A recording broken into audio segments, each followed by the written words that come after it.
Greetings, adventurers. I wanted to talk about gameplay as it relates to expedited combats and the importance and significance of the result and outcome overall for roleplay effect and nuances that happen because of the event rather than the combat itself. As well, I'm going to end up talking about systems that are auto hit as well. So when we go into a combat, for instance, Rogue is sneaking through a castle, trips 2 guards, and the time it takes for the one individual to play through a 2-guard event may take too much time and isn't exactly that important. You know, maybe it is if the rogue would actually die and the party's now got to go and deal with them, but there is a point where you want to let a party split and someone play out a very unique niche or purpose of their character, but yet you don't want to let them dominate the session or a significant portion of that session. So to do that, you can end up running some simultaneous action or simultaneous round by round action. And so simultaneous action would just be a narrative description of, hey, what is the rogue going to do to deal with both guards?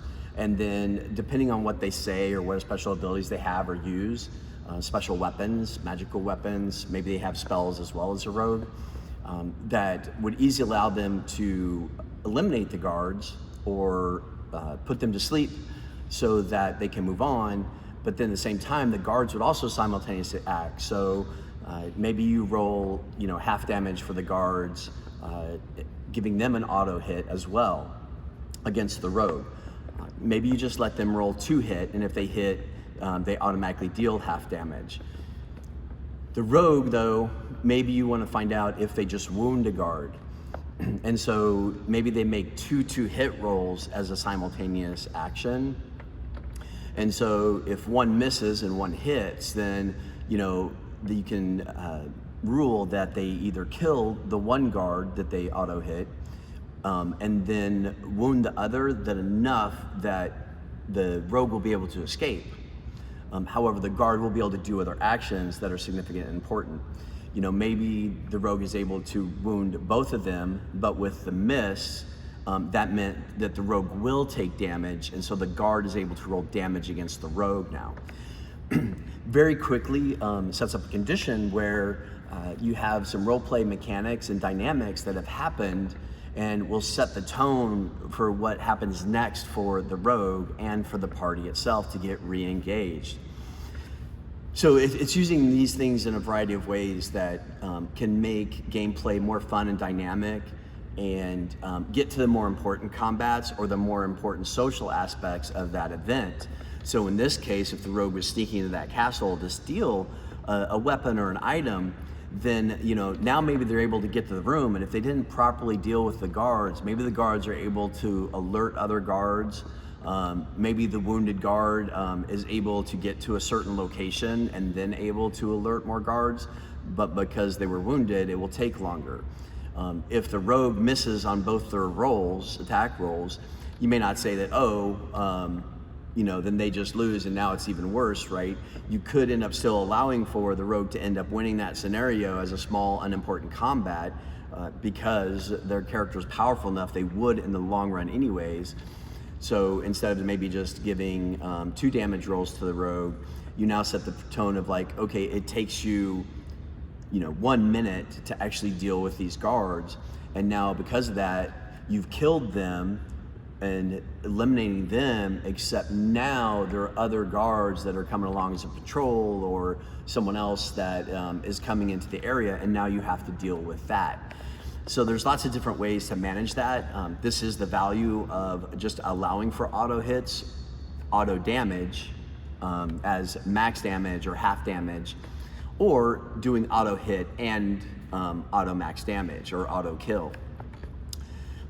However, now to talk about as a system, I think as a system, that's a poor choice to have auto hit. It takes away too much variation of weapon proficiencies, using different types of armor and having value in that.